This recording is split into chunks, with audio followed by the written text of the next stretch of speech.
I didn't learn my parents' languages because at the time that my parents grew up, there was there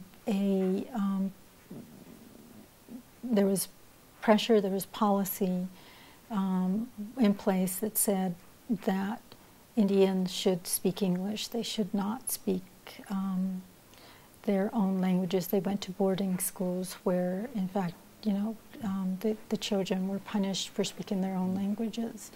And the pressure was to learn English. I was not raised to be bilingual, or in this case, trilingual, because my parents both spoke two different languages, two different Pueblo languages.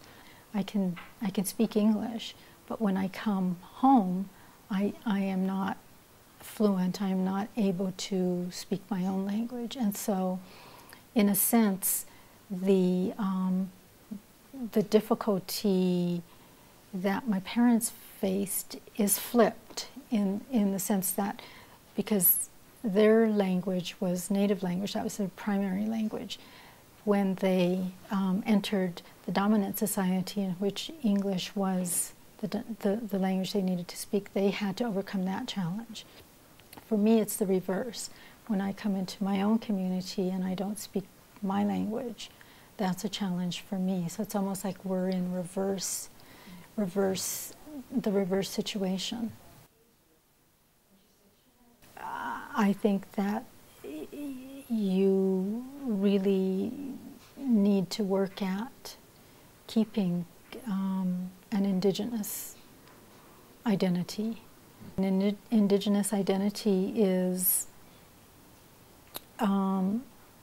formed in many ways. It's formed in thought, in the way that you think. It's formed in your social actions, how you interact with people. A major influence for us has been the education system, that we have been primarily educated in the American public school systems, in which we are taught things in a certain way. We are taught history. We're taught American history generally. We're not taught our own history.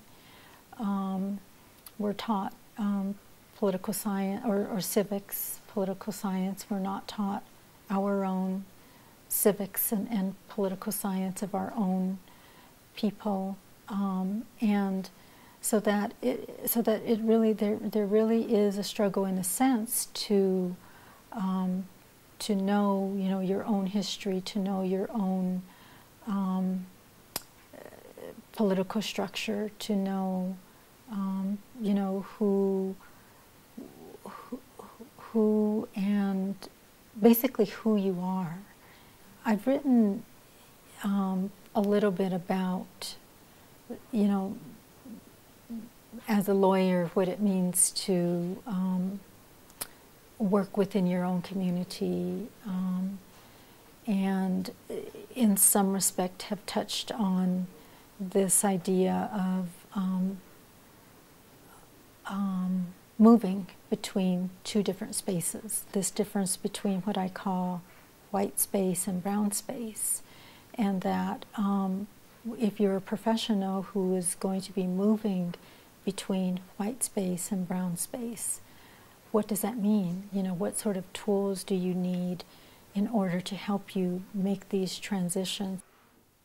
When you're talking about the two legal traditions, you're talking about two completely different ways of approaching the law, so that when you talk about moving between the two systems, it is not easy. It is, in fact, because they are so different. Within our communities, we have both of these traditions in operation at the same time, and I think that's one of our biggest challenges right now, is determining, you know, how the two interact, whether they can interact together, and seek an accommodation between the two. The American common law tradition is really, you know, a system of courts, system of written law. You know, we have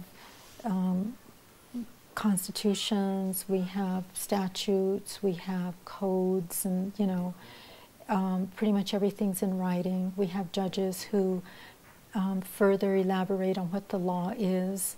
They create common law. They make decisions on a case-by-case basis. They rely on precedent. So it's very organized. It's primarily written, if not exclusively written law. And it operates according to an established system in which we have judges, an appellate system. We have rights and responsibilities sort of spelled out in writing. The indigenous legal tradition is different. For the most part, it's not written. And the indigenous knowledge systems operate in a very different way than the Western knowledge system. And so law is not so compartmentalized in the indigenous legal tradition. There's not necessarily a separation of religion and law from everything. From, you know, you can find law everywhere. Is a way of thinking about it. That there is law in art. There's law in ceremony. There's law in relationships. There's law in you know, almost everything.